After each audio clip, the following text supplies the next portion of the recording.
It's on a particular story we're covering on the show. Recall that last month on this program, Win Home CEO Stella Okengo demanded $70 million in compensation from the federal government after the controversial demolition of our company's $250 million estate in Okunwaja here in Lagos. That demolition, carried out as part of the Lagos-Calabar Coastal Highway realignment, sent shockwaves across Nigeria's diaspora community, many of whom had reportedly invested their life savings in the project. Today, there's been a major development following mounting international criticism and sustained pressure from civil society. The federal government, we hear, has now opened talks with diaspora investors affected by this demolition. And advocacy groups are calling it a bold step towards justice and perhaps a potential turning point for Nigeria's investment climate. But the question remains whether or not this dialogue will translate into real restitution, or perhaps it's another round of government promises without delivery. Let's bring in Stella Okengo, CEO Win Homes, who signed the communique at the World Press Conference that prompted this shift from Abuja. Thank you for joining us on the program again. The government has now opened talks with diaspora investors. What exactly has been put on the table so far? Yes, nice having me today. Please, can I have your audio? I don't know if you can. I didn't hear what you said. Well, I can hear you clearly. I'm asking that now that dialogue has resumed with the federal government, what exactly has been put on the table? Are we talking about compensation yet, or just consultations for now? Okay. Like what I said, they have opened a channel of communication, but we got another shocker today. The Minister of Works went to the site with one of the protesters, and the protester was making video that they did not see what we are talking about, that quantifies $250 million. Now, I asked them this question: why is the minister approbating and reprobating? For the fact that he mentioned that that he wants us to come, which when they said it, I did not believe it till they sent the same people that he took to the site to talk, sent a video evidence, which he said, we have the evidence of the video, minister in their office saying it. So we were surprised and shocked at this development today. Now, when we are talking about the $250 million foreign direct investment, I remember the last time I came, you asked me a question that the property is in Okwaja, and I answered you, it is an estate. An estate has amenities. So the development comes with infrastructure, which is sand filling, water station and fire line, perimeter fence, dual design gatehouse, 24-hour security, power provision, street light, drainage system, hospital, shopping mall. They are all included. And when you check, that day I remember I told you that 400 is $1 to 400, and you said 600. The exchange rate today is 1,500 to $1. Now, if you calculate it, which the land is sold for 150 million, including the amenities, when the dollar rate was $400 or $600. Today, the value will be multiplied by 4 since the dollar has gone up.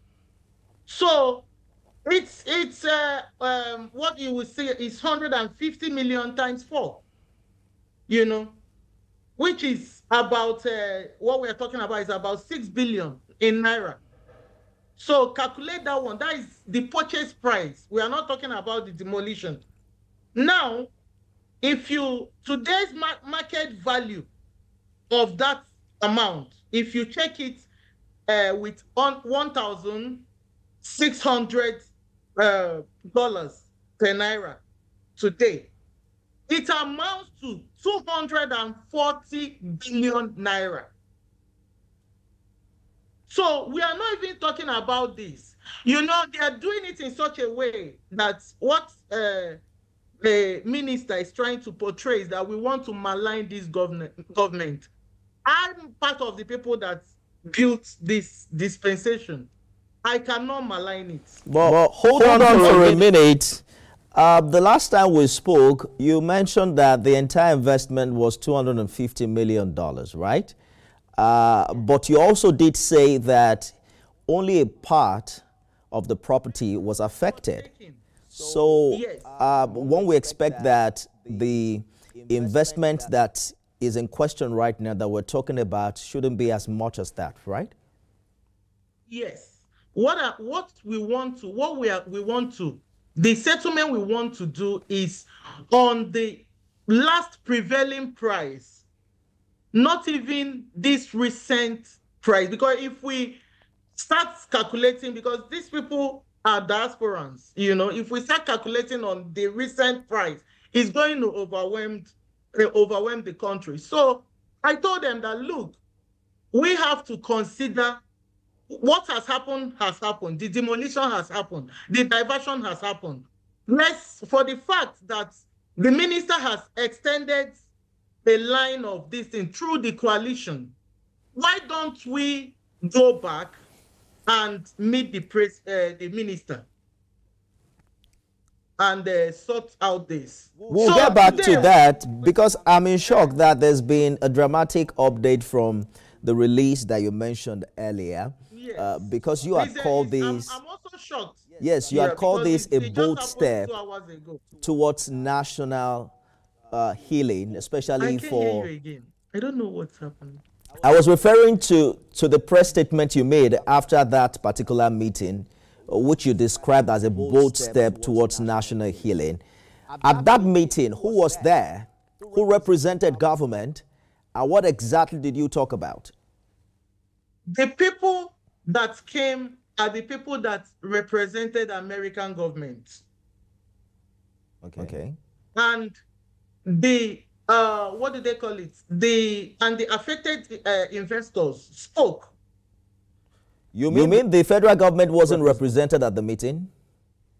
The federal government was not represented, but we have a video evidence of Engineer Omahi saying that we should come and meet with them for a stakeholder meeting. So that was why I had to tell my people, we need to do a press conference, you know, because this is a good news and this is good for Nigeria image.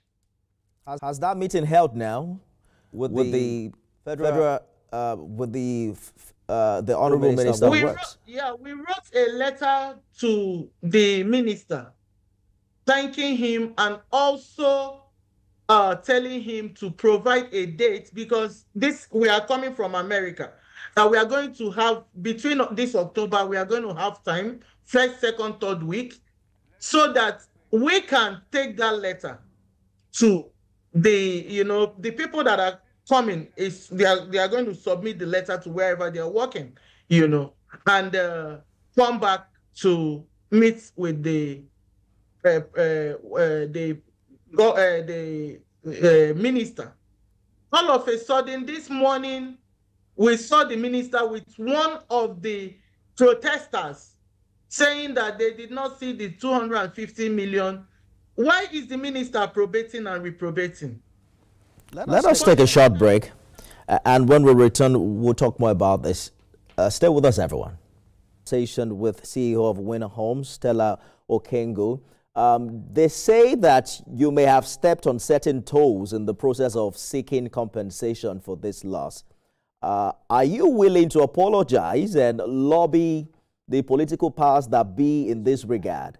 Is that a consideration for you at this time? You may have to unmute your mic because I can't hear you from here.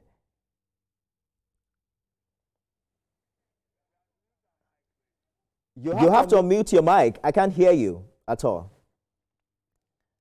I can't hear you from here. You may have to unmute your mic. Femi, all of us are talking about the better Nigeria. Lobbying does not sound good to my ear. You understand? Apologizing is okay. Everybody feels that I've offended the person. What we are talking about is the interest of Nigerians in diaspora. And it is an amicable settlement that we want.